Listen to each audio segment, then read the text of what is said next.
o Brasil tem um sistema de defesa aeroespacial muito diferente do que é o comum dos países do terceiro mundo, tá? Nós não temos o protagonismo que esse setor tem na França, no Reino Unido, na China, na Rússia e nos Estados Unidos, né, que são os casos clássicos aí. E agora a Coreia do Sul também está tendo um protagonismo grande, né? Não era o tradicional deles. Mas o Brasil tem uma posição muito diferente do que é o global, o típico, né? Pra vocês terem uma ideia, 75% das empresas de defesa da América Latina são brasileiras.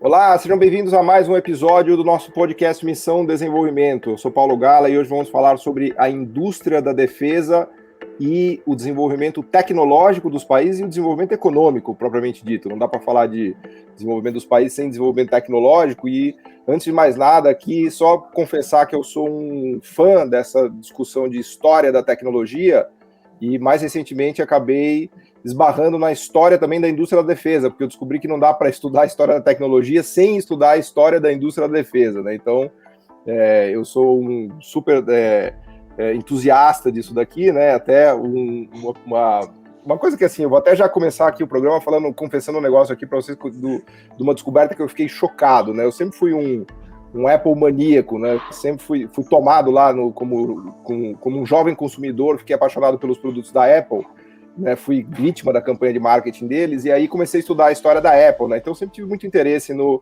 na evolução dos produtos, do iPhone e tudo mais, né?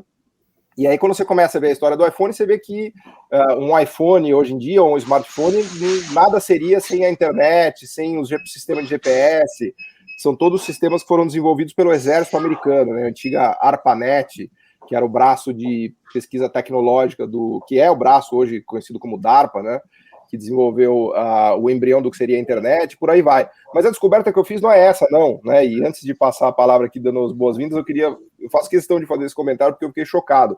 Eu descobri que toda a tela e o que a gente usa hoje de interface homem-máquina, especialmente do Windows e dos ambientes do Mac, veio de um programa americano de desenvolvimento de radares. Eles estavam preocupados em ver como desenvolver um sistema homem-máquina que melhorasse a interação das pessoas, né, dos controladores de radar com as telas dos equipamentos, e aí eu fui descobrir que isso foi parar na Xerox, porque a Xerox contratou todos os técnicos que eram da ARPA, né, do Ministério da Defesa, da área de defesa americana, e essa tecnologia vai parar na Xerox, e o Steve Jobs copiou, e a Apple copiou, né? Então no final do dia, se hoje a gente tem esses computadores maravilhosos, essas interfaces, né, de iPhone, de Windows, tudo isso se deve, em última instância, a rios de dinheiro que o governo americano colocou para desenvolver radares, vejam vocês, né? A maneira que eles queriam usar para fazer com que, né, facilitar o uso de radares acabou chegando no nosso computador pessoal. Mas, enfim,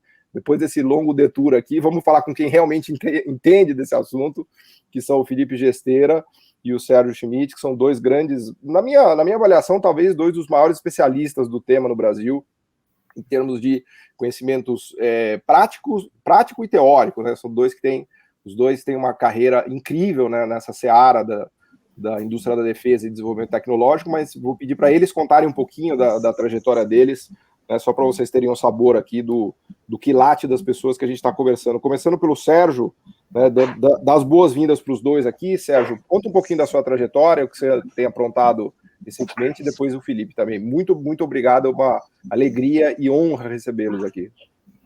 Ok, obrigado, Paulo. Agradeço o convite para participar desse podcast, um dos muitos aí que você tem feito em conjunto aí com a Associação dos Funcionários do Banco, sempre trazendo um pouco mais de conhecimento aí para o público em geral.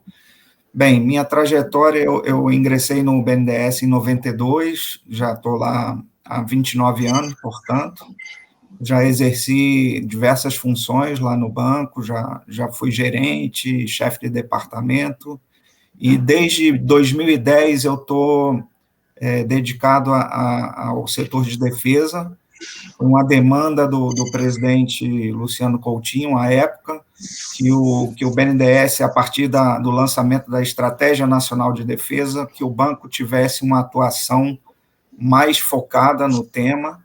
Então, foi constituído um grupo de trabalho na época para ver como o banco poderia atuar em sinergia com as políticas que estavam sendo concebidas no sentido do fortalecimento, né, da base industrial de defesa e de bolar uma estratégia de atuação para fortalecer esse setor no país, um setor super importante bom, desde 2010, então, eu trabalho em formulação de políticas no banco, divulgação de estudos setoriais, também ajudando o pessoal interno do banco que lida com o tema em elaboração de documentos internos para a diretoria, enfim, dando todo o suporte técnico nesse sentido. Fantástico, fantástico. Felipe, conta para a gente como é que começou a sua história com a indústria da defesa e tecnológica. Então, eu sou, ao contrário da minha carreira no serviço público, em que eu variei um pouco os órgãos, ao contrário do Sérgio, né, que, como ele acabou de dizer, estava sempre no BNDES, eu sou 100% economista, né, graduação, mestrado, doutorado em economia, mas eu entrei no serviço público em 1997, ainda quando o professor Bresser Pereira era o ministro da administração, e desde lá ocupei, assim, eu sempre trabalhei com assessoria econômica e algumas vezes com cargos mais executivos, mas sempre na área econômica, né? Trabalhei no Ministério da Fazenda, trabalhei na Casa Civil, muito tempo também fiquei no Ministério da Indústria, né? Em geral ali mais ligado à área de política industrial, e também tive essa passagem pelo Ministério da Defesa, que na verdade foi um pouco uma derivada, né? O Sérgio falou um pouco das políticas que nós tivemos. Eu trabalhei um pouco na PITSE, né? E depois na época da PDP... Só para ligar... então, liga a tecla SAP aqui, porque até hoje eu não consegui decorar esses nomes das políticas industriais do Brasil, da PITSE, da PDP... Política de inovação tecnológica, política industrial tecnológica de comércio exterior, né, Sérgio? O Sérgio também acho que acompanhou um pouco. Exatamente. Da PITSE. Eu não conhecia ele nessa época ainda. Depois a PDP, Política de Desenvolvimento Produtivo, né? E depois nós temos o PBM, né? Que já tem um nome já mais assim de fantasia, Plano Brasil Maior, né? Já é um troço mais. E foi nessa época que eu retornei do doutorado. E ali que eu me interessei pela área de defesa, né? E aí então na passagem ali do Jobim para o Celso Amorim, eles abriram uma vaga de assessoria especial do ministro em economia. E aí foi aí que eu mergulhei nesse assunto, né? E não fiquei tanto tempo, mas um pouco como tu, Paulo, virou uma cachaça para mim, porque eu sou muito interessado em inovação tecnológica. E por isso também passei a ser, pelo menos no caso brasileiro, bastante convicto que é uma oportunidade muito interessante que a gente tem aí, né? E já queria começar até de certa forma, te corrigindo, expandindo um pouco o que tu falou. Eu acho, Paulo, que a gente pode dizer que a terceira revolução industrial seria impensável sem os esforços que começam ali na Segunda Guerra Mundial, mas que tem uma brutal aceleração a partir do que a gente chama de momento Sputnik, né? Que acho que é 57 que acontece ele. Que quando eles criam a DARPA, né?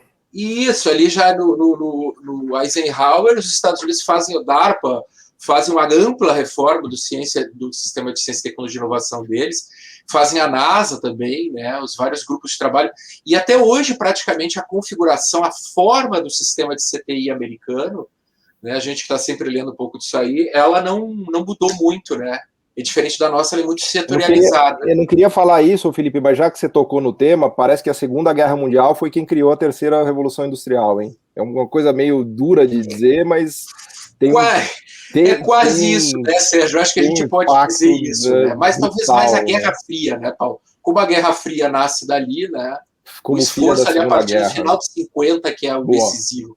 Mas o radar que tu citou é uma invenção, claramente, uma invenção militar e na Segunda Guerra Mundial toma a configuração que a gente conhece. Né? Talvez sendo mais preciso mesmo, a Guerra Fria tenha criado a terceira Revolução Industrial. Mas vamos começar, então. Legal que você já deu esse primeiro pontapé, que eu queria pedir para o Sérgio também para passar para a gente uma visão geral, assim, a gente vai tratar de um oceano aqui, então a probabilidade de a gente morrer afogado é muito grande, né? Porque tem muitos temas aqui da indústria de defesa per se, do papel dela no desenvolvimento de um país, no papel do desenvolvimento tecnológico de um país, na questão da soberania, né? Então eu deixo para vocês, começando pelo Sérgio, né? Se quiser apresentar a sua visão, pontapé inicial aqui, Sérgio, e seguindo o caminho que você achar mais interessante. Eu acho que podemos começar pelo papel da defesa no desenvolvimento econômico, né? E aí destacar a importância da estrutura de ciência, tecnologia e inovação de um país, né? Para que esse setor possa se desenvolver, né? Fazer um produto de defesa é uma coisa bem complexa, ele envolve uma gama de conhecimentos muito extensa. Então, por si só, você, ao conceber autonomamente um produto complexo, você necessita mobilizar recursos humanos, laboratoriais, enfim, toda uma estrutura que o país tem que ter, né, para poder alcançar o seu objetivo. Um produto de defesa ele tem vários requisitos, né, que tem que satisfazer, e para chegar a alcançar todos esses requisitos, você tem uma alta aplicação de tecnologia envolvida, né, vários setores tecnológicos são alcançados, né, desde TICs, desde materiais avançados. Desculpa meu papel chato aqui de ligar a tecla SAP. TICs é tecnologia de informática de informação e comunicação, né? Que são usadas basicamente em telecomunicações, né? E informática, né? Então, vários grupos de tecnologia são necessários para se chegar a um produto de defesa avançado, né? Desde materiais avançados, hardware e software, inteligência artificial, mais recentemente, né, que está sendo largamente empregada nos produtos, sensores variados, eletrônicos, acústicos, enfim, uma gama de conhecimentos que, ao desenvolvê-los, você está desenvolvendo o Sistema Nacional de Inovação do país. E esses conhecimentos envolvidos, eles têm aplicações em diversos setores econômicos diferentes da defesa, né?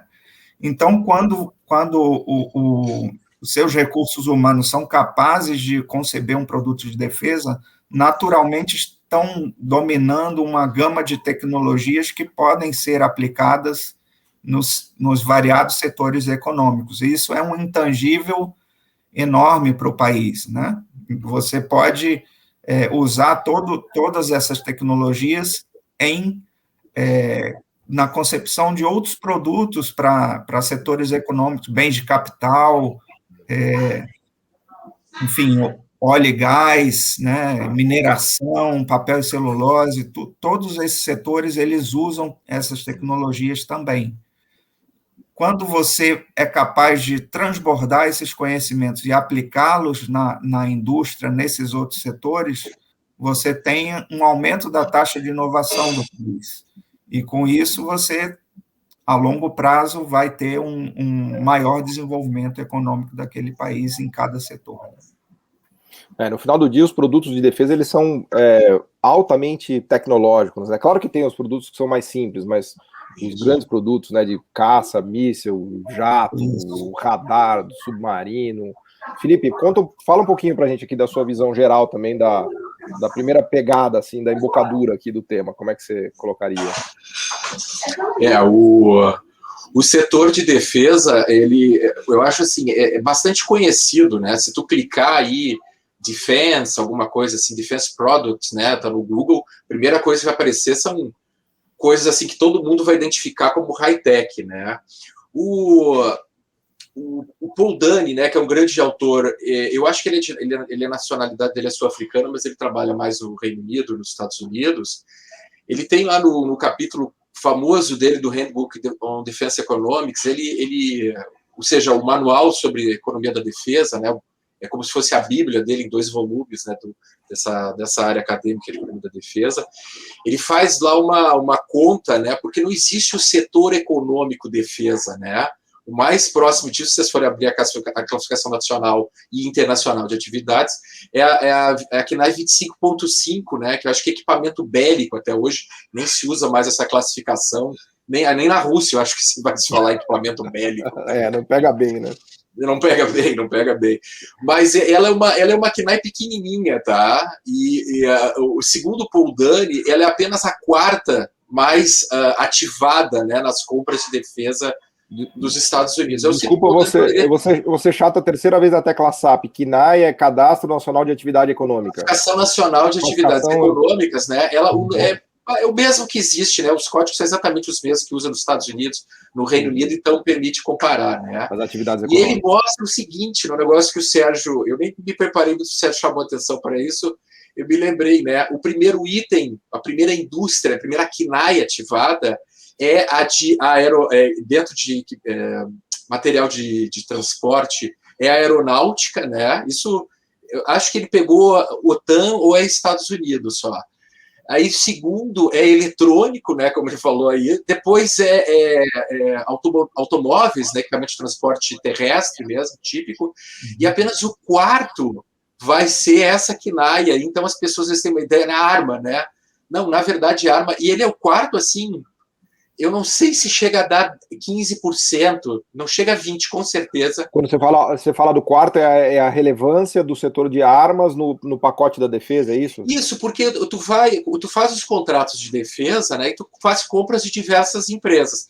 Muito é porcariado, é alimento, né, coturno, essas coisas aí, né? Até coturno hoje tem alguma tecnologia. Aliás, até em alimento também, né, para essa área de forças especiais e tal, tem. Então, o Brasil tem empresas... Até os isotônicos, acho que tem um pouco dessa história aí que o governo americano desenvolveu. Nós temos uma empresa, acho que ali no Paraná, uma empresa muito de alimento avançado, e ela é cheia de spin-offs aí, né? Eles aproveitam. Essas carnezinhas bonitinhas que a gente compra aí, que tu pode deixar fora da geladeira, essa empresa, ela tem spin-offs da defesa, ela era fornecedora do Exército Brasileiro, sobretudo. Peraí, o que você falou que você pode deixar fora da geladeira? Pode. Não, mas você falou do quê? O que eu entendi... É carnes que você pode deixar... Carnes que você deixa lá e ela não... Eu não vou fazer propaganda da empresa aí, mas o produto dela é muito bom. Tá cheio aqui na prateleira. Tá? Eu acho que, na verdade, ela foi comprada pela JBS. Tá? Ela é uma empresa do grupo JBS hoje, mas isso já foi uns... O Sérgio está fazendo sim, ele conhece todas essas coisas, os bastidores. Aí. Ele conhece todas as empresas do Brasil. Mas o que eu queria dizer para vocês é o seguinte, e aí o material... Aí nós estamos lá no IPEA trabalhando a partir do sistema Comprasnet. Nós estamos trabalhando com o Comprasnet desde 2002, tá, Sérgio? Então, vai sair ao longo desse ano uma novidade. Sistema Comprasnet, Felipe. Vocês podem me chamar de chato aqui, tá? O sistema Comprasnet, ele tem cadastro as compras públicas. Ele tem um robozinho que puxa do Diário Oficial todas as licitações, compras, as várias modalidades de compra. Eu não domino esse arcabouço aí legal, né? Teve mudanças legais no meio, mas tudo que gerou o contrato, é isso que é o ponto, né? Gerou um contrato. Então, desde 2002, nós puxamos tudo isso aí até 2019. Então, Sérgio, nós vamos conseguir, ao longo desse ano, se Deus quiser, porque estou com dificuldade de acesso à sala de sigilo do IBGE, de ver o antes e o depois de começar a Índia, aí que o Sérgio chamou a atenção, né? Mas algumas coisas nós já sabemos. Uma que eu posso contar para você é o seguinte, até para nossa surpresa, essa ordem é mais ou menos a que existe no Brasil também, tá? Ou seja, qual ordem? O KNAI, as empresas que foram, que nós compramos mais, a primeira KNAI foi a aeroespacial, né, aeronáutica. O segundo já foi TIC. Tá? Aí botando software, né? Porque vimos serviços também, né? Serviços de software e vários componentes eletrônicos. O terceiro são materiais de transporte, tá? A gente não conseguiu separar aí carro de combate, mas pode ter certeza que vai ter mais caminhão, pneu, peças, vão ser mais intensivos. E apenas o quarto realmente foi dessa KNAI 25.5, né? Então isso já mostra uma coisa interessante, né? o Brasil tem um sistema de defesa aeroespacial muito diferente do que é o comum dos países do terceiro mundo, tá? Nós não temos o protagonismo que esse setor tem na França, no Reino Unido, na China, na Rússia e nos Estados Unidos, né, que são os casos clássicos aí. E agora a Coreia do Sul também está tendo um protagonismo grande, né? Não era o tradicional deles. Mas o Brasil tem uma posição muito diferente do que é o global, o típico, né? Para vocês terem uma ideia, 75% das empresas de defesa da América Latina são brasileiras, tá? Caramba, 75%? 75%, eu não sei se eu estou exagerando um pouquinho, não, mas não é mais a ordem de grandeza tá? É uma grandeza muito grande, tá? Então, é um patamar...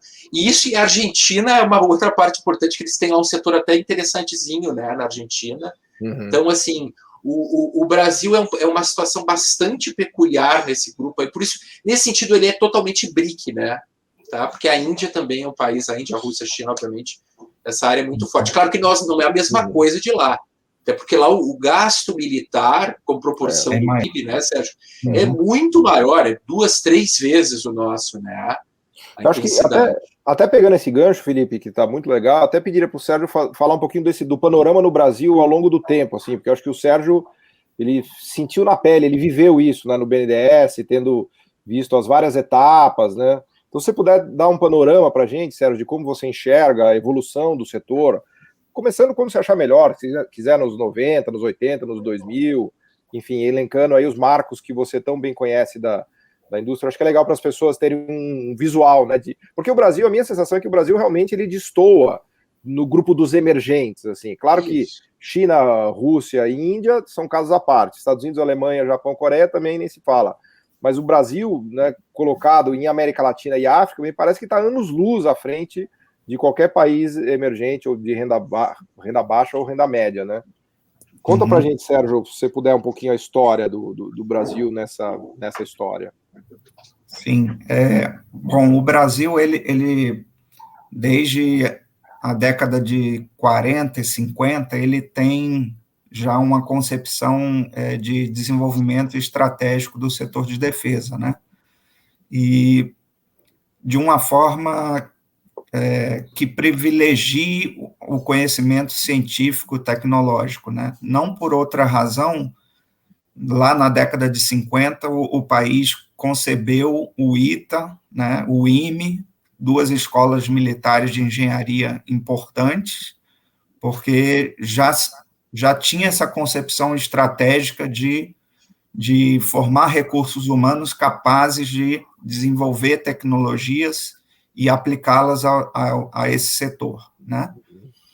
Em decorrência dessas iniciativas lá em 50 e 60, já na década de 80, o país tinha uma indústria de defesa pujante. Chegamos a ser o 8º maior exportador, né, de produtos de defesa, muito em função de conflitos no Oriente Médio, aquela guerra Irã-Iraque, e a gente conseguiu, por intermédio da Ingesa, né, que fabricante de blindados, a Vibraz, que ainda está aí hoje, né, o sistema Astros, que foi concebido nessa época, teve grande sucesso assim, comercial. Até hoje, né? O Astros funciona bem até hoje, né? Sim, até hoje. Até hoje é um dos alvos, quando um país quer atacar o outro e sabe que existe um sistema Astros lá, é um dos alvos procurados para... Ele é um sistema de defesa aérea, Sérgio? O que é exatamente? Antiaérea, isso. Defesa antiaérea, lançamento de foguete antiaéreo. Na verdade, além de antiaérea, na verdade, é um sistema de defesa de saturação de área, né? Na verdade, o que eles chamam é artilharia de longa distância, né? Desde 6 até... Nos sistemas novos, eles já estão chegando a 200 quilômetros de distância, mas, tipicamente, o sistema Astros ia até 60 quilômetros de alcance, né? Mas ele conseguia inutilizar uma área através de lançamentos simultâneos, né, sincronizados, você conseguia saturar uma área de tal forma que o país não conseguia o seu adversário não conseguia se mover naquela zona de conflito, né? E, bom, na década de 80, então, depois da Guerra Fria, a gente sofreu muito, né? Porque as compras militares deram uma estagnada grande e grande parte da nossa produção era para exportação, e as encomendas domésticas não conseguiram sustentar, né, o nível de atividade da Engesa, por exemplo, que infelizmente faliu, né, sumiu do mapa. Embora a responsabilidade pela falência da Engesa não seja 100% do orçamento brasileiro, porque desde o início ela tinha um viés exportador muito forte, né? Então, todos dizem que o que quebrou a Engesa não foi propriamente a falta de encomenda do Brasil, mas foi uma situação de interrupção de conflitos e onde o principal produto que ela tinha lançado, que era o Osório, ele iria ser comprado em larga escala, mas não foi. Então, que era um tanque de guerra, né? Isso, era um tanque, exatamente. E, enfim, isso ocasionou uma grande perda para o país, né? Bom, depois da época da Guerra Fria e até o lançamento da Estratégia Nacional de Defesa, a gente teve uma época em que os orçamentos militares foram bastante encurtados e o país foi levado até a comprar material de segunda mão, né? Enfim, só para manter um pouco de prontidão das Forças Armadas, né? No nível mínimo. Isso foi anos 90, principalmente anos 90. Anos 90 até o início da década de 2000. E aí, em 2000, com o lançamento da ENDE, aí a gente tem efetivamente... Desculpa o chato aqui de novo. Desculpa. Estratégia geral, explica para a gente um pouquinho mais. Estratégia Nacional de Defesa, né? Foi lançado... Então, Sérgio, só te corrigida, 2008, né? Final 2008, da década, 2000. Exato. A ENDE é lançada em 2008, que é uma iniciativa ainda do governo Lula, talvez, naquela época, né? Governo Lula, isso. E, enfim, junto com a Estratégia Nacional de Defesa, houve políticas industriais nas quais o setor de defesa era considerado um setor estratégico também. E houve grande impulso a desenvolvimento de PDI para essa área de defesa, né? Vários projetos foram concebidos na política de desenvolvimento produtivo, né? Inclusive um dos casos mais conhecidos e de grande sucesso foi o programa de radares lá do Exército Brasileiro, né? Em conjunto com o CETEX, né? Esses radares, eles são exportados hoje? Como que chama esse sistema de radares? Qual é a empresa? Vocês saberiam o nome?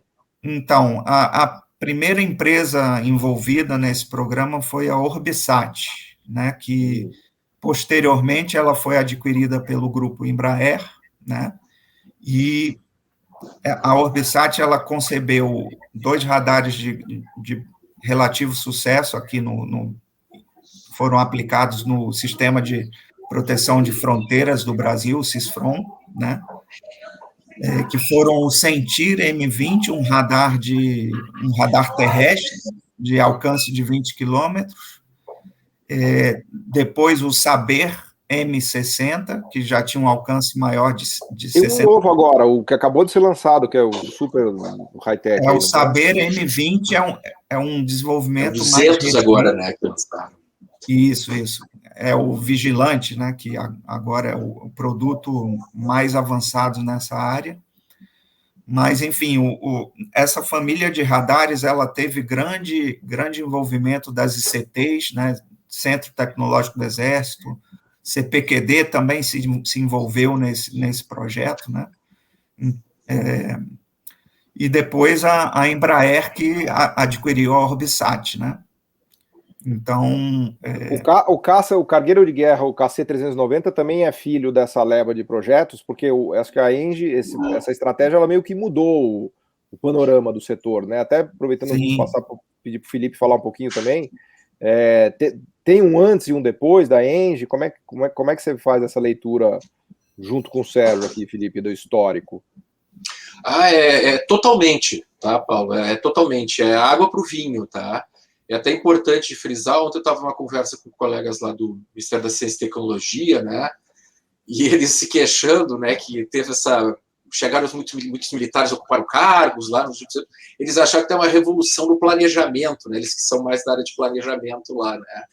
Aí eles disseram assim, poxa, os caras têm essas coisas de fazer planejamento de 20 anos, mas a verdade é que não tem, né, Sérgio? Isso é até porque as forças eram muito separadas, tá? Até ali 1999, quando tu vai formar o Ministério da Defesa, e em 2008 tu tem uma mudanças institucionais muito fortes também, tá, Paulo? Então tu passa a ter projetos que integram as três forças, todas elas compram, às vezes com adaptações, tá? Tu passa a ter uma secretaria de produtos de defesa com o secretário civil, né? A interação com gente como o Sérgio, que está agora no BNDES, e eu que estou no IPEA, mudou muito naquela época com a questão da CEMID, né? E por aí vai, né? Desculpa, qual foi a criação com a Câmara Mista da Indústria de Defesa. Comissão mista, não é? Comissão Mista, desculpa. Comissão mista. Acho que é comissão mesmo. Comissão Mista de Indústria de Defesa. De Indústria de Defesa. Então, tudo isso aí. Agora, o importante é entender aí a questão da criação dos projetos estratégicos, que aí o Sérgio, até tu já deu um exemplo, né? O KC-390 é um deles, o CISFRON é outro, né? Mas uma coisa que eu acho interessante de tu ver aí, e aí, assim, tem, na verdade, duas coisas. O primeiro é o seguinte, tu teve mudança de governo, tu teve impeachment, tu teve um outro governo totalmente diferente, e os projetos continuam a acontecer. Eu até achei meio inacreditável isso, para falar a verdade para vocês. Isso que é um negócio que é fantástico, tá? O Sérgio e eu, se tu fechar a tela aqui e servir um choppzinho para nós vamos reclamar de várias coisas que talvez já tenham sido melhores, né? Ou que estão longe do ideal. Mas o fato é que os projetos continuaram, tá? Ministro da Defesa, militar ocupando o cargo de confiança, cada 2 anos tem que mudar. Mudou várias vezes, mas esse planejamento continuou. Mas eu vou te falar um negócio que talvez tu vai achar ainda mais interessante. O Sérgio falou do CISFRON, né? E dessa paulatina, mas contínua, poderia estar indo muito melhor se o orçamento fosse maior, mais rápido, pelo menos, né? Mas isso está vindo, esse aprendizado está acontecendo lá em Radar. Ele aproveita um pouco do que foi feito lá no CIVAN, tá? Então, tu tem um bruto do processo de transferência de tecnologia da Raytheon. Era o sistema de vigilância da Amazônia que o FHC contratou com os americanos, né? Com a Raytheon, exatamente, tá? Agora, o offset funcionou bem. Opa, peraí, que você agora... tá... A transferência de tecnologia. Liga a tecla SAP aí, Felipe, você vai me matar aqui, cara. A transferência de tecnologia, né? A compensação tecnológica seria talvez a tradução mais correta. E aí nós tivemos... A Raytheon transferiu tecnologia? Isso, tá? Para os próprios centros tecnológicos, sobretudo da FAB, nesse caso, né? E agora, mas também a ATEC e a antiga Orbisat, hoje acho que, não lembro nem como é que ela chama mais, mas então... Bradar. A Bradar, isso. Todas embaixo do sistema Embraer, né? Então, aí tu vem desenvolvendo o radar. Aí vocês perguntam, né? O Astros originalmente é o próprio nome, né? Artillery System, essas coisas aí que o Sérgio, né? Artillery Saturation. Né? O S é de saturação, né? De área. Isso. Então ele é realmente uma coisa temida, totalmente temida por cavalaria e por infantaria do cara que for teu adversário, né? Agora, a partir da evolução do Astros, que está com foguetes cada vez melhores e já com sensores, guiamento e tal. E o que está sendo feito... E alcance de 200 quilômetros já, né? Com um míssil tático. Dizem que quando for lançado agora vai ter pelo menos 900 quilômetros, né? Caramba, eu tenho ouvido Mas esse é um míssil específico que pode ser lançado do Astros, mas não necessariamente. Posso botar no avião e lançar de lá também, entendeu? É um míssil de cruzeiro, conhecido como míssil de cruzeiro, tá? E não é nada demais. Os indianos já estão em 2.000 quilômetros, os franceses também.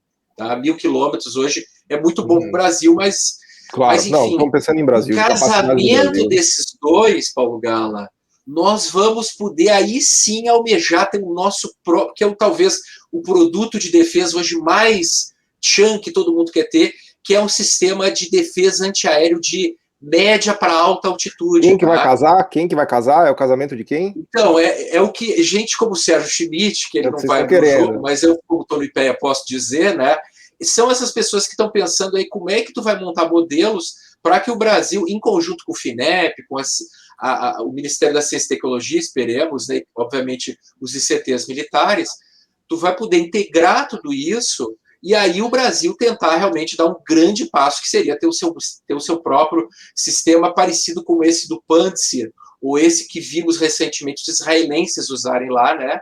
Que é o domo que existe sobre Israel. É um sistema que integra foguete, radares, ele integra radar com foguete e faz um sistema Claro que para chegar numa coisa como que tu tem hoje em Israel, que é uma coisa realmente o Iron Dome, fantástica, né? O domo de ferro, né? Isso.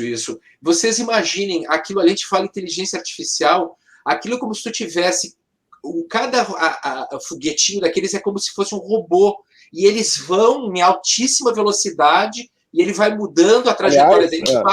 Aliás, Felipe, até antes de devolver a palavra para o Sérgio, é importante você ter mencionado Israel aqui, porque é um país importante nessa história. Quando a gente fala de indústria da defesa e desenvolvimento tecnológico, é muito difícil não contar a história de Israel, né? Que é conhecida como Startup Nation, mas quando você mergulha a fundo, você vai ver que o startup mesmo foi o governo israelense que fez, né? Todos os Waze da vida, reconhecimento facial, um monte de... Né? A Waze é uma empresa israelense, né?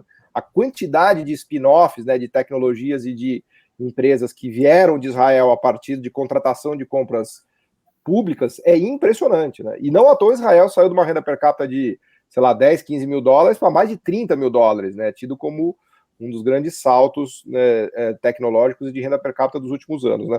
Mas eu queria voltar para o Sérgio, primeiro dizer para vocês que eu já estou totalmente agoniado, porque a gente chegou em 40 minutos de conversa e não deu para falar nem a metade, mas eu queria voltar para o Sérgio, pedir para falar um pouquinho mais, Sérgio, da ótica lá do BNDES, obviamente do que você puder falar, e desse avanço do pós-2010, né, porque muita coisa aconteceu em termos de políticas e de marcos, assim, ou seja, seguir um pouco nessa história, né, que vocês estavam tentando contar e eu fico interrompendo a todo momento, já pedindo desculpa. Então eu te devolvo a palavra, Sérgio.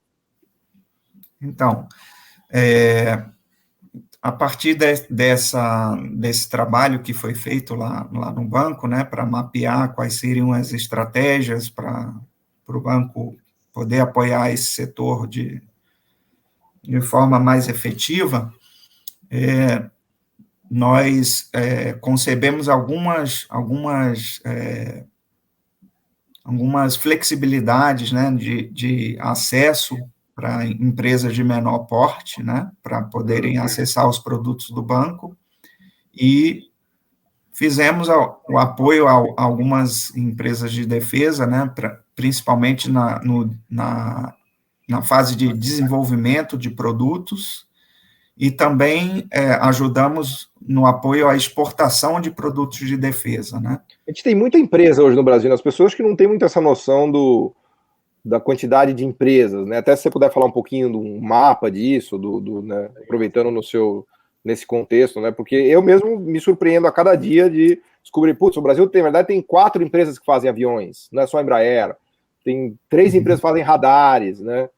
Fala um pouquinho disso também, Sérgio, se você puder, como parte dessa história. Né? Tá. Então, em termos de empresas, o que a gente acho que mais se destacam, né, além da própria Embraer, a Vibraz, que a gente já falou, né, na área de blindados, por exemplo, a gente tem a Iveco, né, que produz os blindados Guarani, uma família de blindados aí que também o projeto foi consequência da Estratégia Nacional de Defesa, né. Na área naval, a gente tem os diversos estaleiros, né, que estão envolvidos, inclusive um está agora contratado para participar do projeto das fragatas classe Tamandaré, né, que é um estaleiro no Santa Catarina, né. me fugiu o nome agora do estaleiro, mas, enfim, é uma empresa que recém se envolveu com o setor de defesa, não era, anteriormente não fabricava nada. Esses projetos, o setor privado não tem muito apetite? Como é que vocês enxergam isso? Porque o tema-chave aqui do nosso podcast Missão Desenvolvimento é que muitas vezes o setor público é chave para tomar risco que o setor privado não está disposto a tomar, especialmente risco tecnológico, risco de soberania, risco de defesa, risco de controle ambiental, né, que são coisas que, em tese, podem, obviamente, ser feitas pelo setor privado, mas que não vai interessá-los particularmente, né? O setor privado não vai tomar um risco de um projeto, vamos dizer assim, ambiental que custe uma fortuna, né? Só pelo fato daquilo ser ambientalmente sustentável, né? Então, o BNDES, o setor público, ele tem essa característica, né? Essas empresas, elas também estão junto com o setor privado, ou muitas delas dependem só do setor público, das compras? Como é que fica esse equilíbrio aí? Em geral, na fase de desenvolvimento tecnológico, existe um apoio maior do setor público, né? Porque justamente o risco tecnológico é muito, muito grande para um privado entrar e assumir, e sem ter uma visibilidade de qual seria um mercado, né, onde aquilo pudesse ser aplicado, e das compras públicas ou eventuais exportações que podem redundar daquele investimento, né? Boa. Então, normalmente, ou o próprio Ministério da Defesa ou as forças participam da fase de desenvolvimento tecnológico, né, com recursos, né?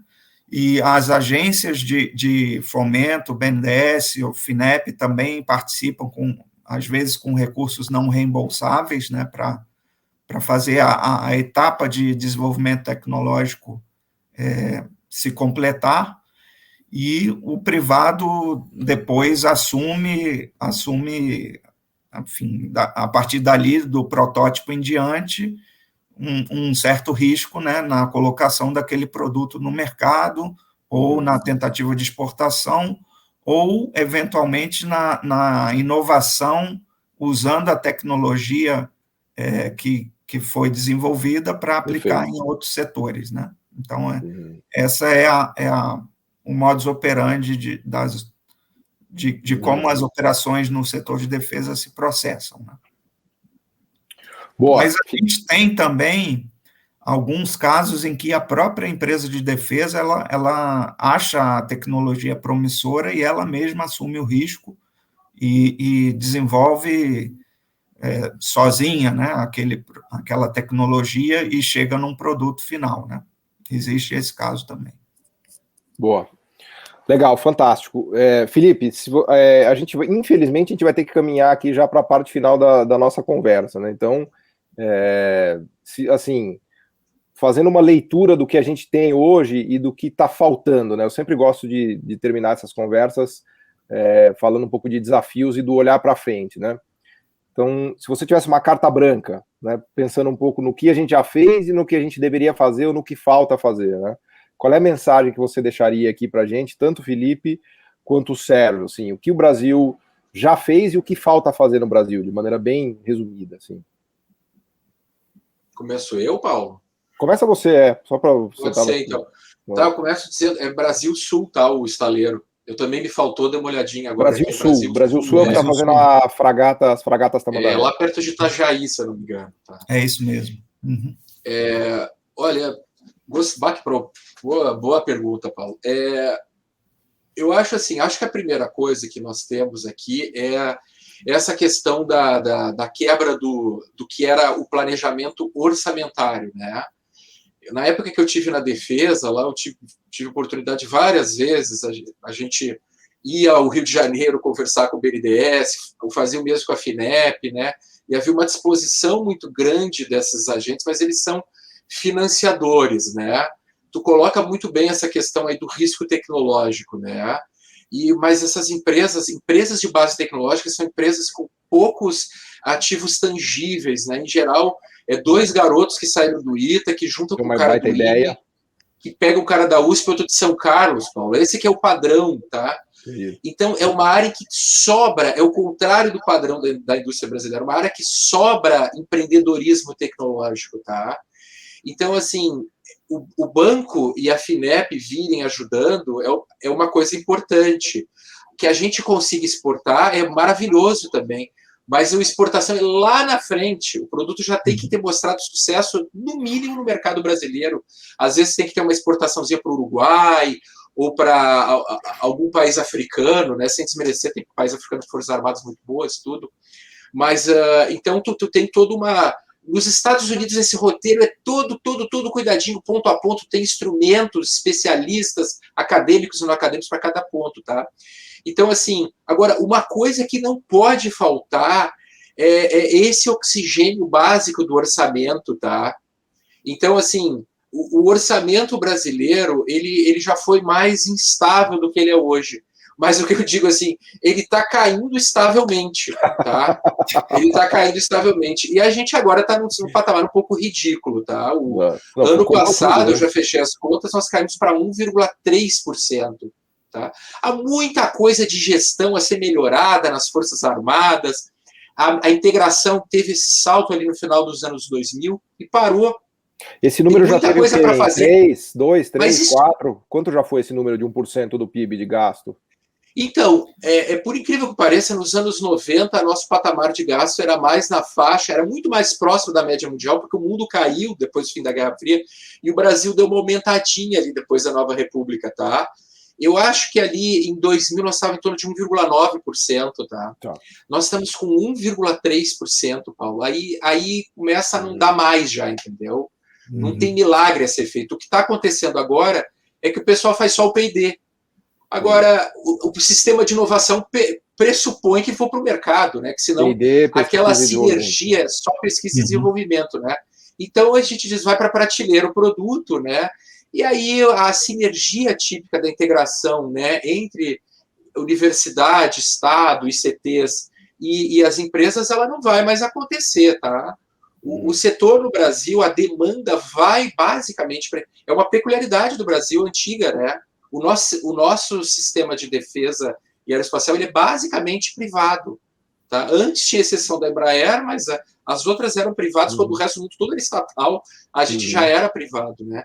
Então, é necessário um certo nível de demanda até que o produto seja minimamente aperfeiçoado. Né? Senão o banco não tem nem como começar a fazer o empréstimo. Né? Então, fica muito difícil. Tá? Então, acho que essa é a primeira lição. E acho que do lado de quem faz os programas, o que nós estamos assim muito devendo, os nossos dados sobre isso lá no IPE são um pouco incipientes, mas aparentemente houve um forte aumento na compra de componentes externos, tá? Faz parte, né? Aqui não tem que ser essa loucura, né, Sérgio? Tem que ser 90% nacional. Em alguns produtos é bom que seja 60%, 70%, né? Em outros é típico no mundo todo, tu tem um alto grau de internacionalização. Só que o ponto, sabe qual é, Paulo, Sérgio? A gente perde esse efeito spin-off, esse efeito spillover, porque sequer o Brasil então tem um setor de defesa aeroespacial interessante, mas as empresas intermediárias que fornecem para os chamados contratantes finais, main contractors, né, no jargão internacional, eles têm que comprar quase que tudo lá fora. Então, tu vai vazar uma parte do efeito muito forte, tá?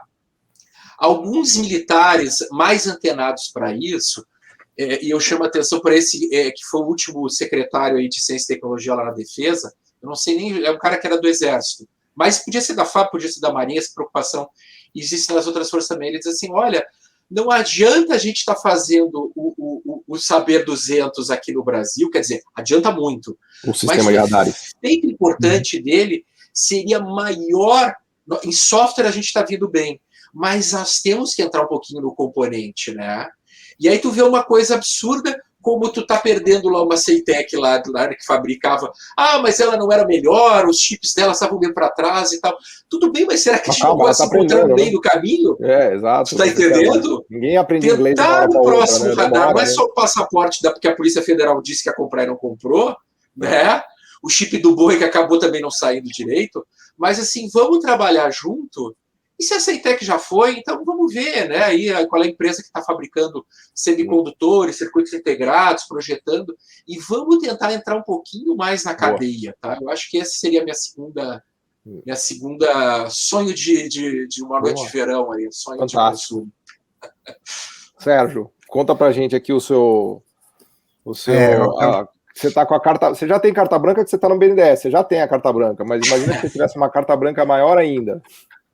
Então, eu concordo com o Felipe nessa questão orçamentária. Não dá para você fazer omelete sem quebrar ovos, né? Então, com esse nível de gasto de 1,3% do PIB, sendo que desse 1,3%, no máximo 10% são investimento, ou seja, são compras militares e PDI para a defesa, não tem como fazer milagre, né? Então, a gente teria que buscar uma meta de gastar pelo menos 2% do PIB em defesa, e reservando esse 0,5% que está acima da média histórica, para a gente aplicar exclusivamente em PDI e compras governamentais. Com isso, a gente conseguiria efetivamente dar um salto na nossa BID, porque a gente conseguiria potencializar tudo que a gente... É a última vez no programa que eu vou te encher a paciência. BID é a base industrial da defesa. De defesa. Isso eu aprendi. Isso. Aprendi. Ou seja, fazer com que todo esse desenvolvimento tecnológico ele seja transbordado para a área civil, efetivamente, e você tenha a sustentabilidade das empresas de defesa, né? Porque hoje elas estão no nível da subsistência, elas não sobra nada para elas aplicarem em uma coisa, em um produto inovador, uma oportunidade de mercado, desenvolver, né? Laços comerciais com outros países, enfim, elas sobra muito pouco para esse tipo de esforço. E se a gente tivesse um orçamento pelo menos 0,5% maior e voltado para os investimentos, isso aí redundaria num florescimento desse tipo de empresa, né? Boa. E fantástico. Outra questão que eu acho que a gente teria que melhorar é no nível da governança do Sistema Nacional de Inovação, porque, embora a gente tenha a coordenação do Ministério da Defesa, cada força tem os seus próprios institutos de pesquisa e, muitas vezes, não há uma cooperação perfeita entre os institutos da Marinha, da Força Aérea e do Exército, que poderiam estar atuando mais sinergicamente e até, muitas vezes, economizando recursos que enfim, em alguma medida, eles são convergentes, entendeu? Estão sinergia não aproveitada, né? Vamos dizer assim. Isso, exato. Então, esse é o segundo ponto que eu acho que a gente teria que melhorar, entre eles e também com os centros de competência civis. Eu acho que falta um pouco de cooperação civil-militar também. Para me contradizer, o programa de radares é um dos casos que eu acho que houve essa cooperação que transcendeu o ICT militar. Houve um envolvimento muito importante do CPQD na concepção dos radares, da família de radares, e eu acho que isso levou a um sucesso maior e uma melhoria na concepção dos produtos, né? Boa. Fantástico. Então, chegamos aqui no final. Eu queria só deixar uma reflexão aqui, né, me valendo do que vocês falaram para provocar, que é o seguinte: o Brasil, né, apesar de ter feito coisas muito interessantes, está ainda aquém, né, dos sistemas militares e tecnológicos de defesa dos países ricos, né? Então, se a gente investe menos do que os países que têm um PIB muito maior do que o nosso e que estão na fronteira tecnológica, é realmente esperar por um milagre, porque assim, se a gente já está para trás, a gente teria que investir mais do que quem está na frente, né? Então a gente parte de uma assimetria enorme já em termos de tamanho das empresas, know-how, domínio tecnológico, marcas, patentes, etc. e tal. Então, se a gente investe menos que eles em porcentagem de PIB, num PIB menor, realmente é muito difícil, né? Teria que ser mágico aqui para conseguir fazer, e um pouco disso eu acho que a gente faz, porque se você olhar esses produtos todos que foram mencionados aqui, dos radares, do KC-390, do sistema Astros, assim, é realmente impressionante o que a gente conseguiu fazer com tão pouco, né, num certo sentido, né? Isso. Que ao mesmo tempo mostra um potencial absurdo que a gente tem, né? E eu fecho aqui a conversa com aquela observação de que o Brasil, ele destoa, né, do resto do mundo. Vai lá, Felipe, pode falar. É só um pequeno adendo, é um pouquinho pior até, Paulo, porque é o seguinte, hoje se fala muito no efeito spin-in, né? Então, se tu tem uma indústria metal-mecânica e eletrônica desenvolvida, tá bem óbvio por que seriam essas duas, né? Tu é beneficiado porque o cara tá avançando tecnologicamente. Se tu tem o Google, né? Tá certo? Ou se tu tem uma fábrica de chips avançada, facilita muito. Em Shenzhen, na China, vai facilitar justamente o desenvolvimento de tecnologias militares, porque Shenzhen ali é um caldeirão de inovação, né? Pegue a Coreia, que agora resolveu se transformar, ter um grande setor de defesa aeroespacial também, né? Ela gastou no passado 2,2 bilhões de dólares com P&D diretamente executado pelas Forças Armadas, tá?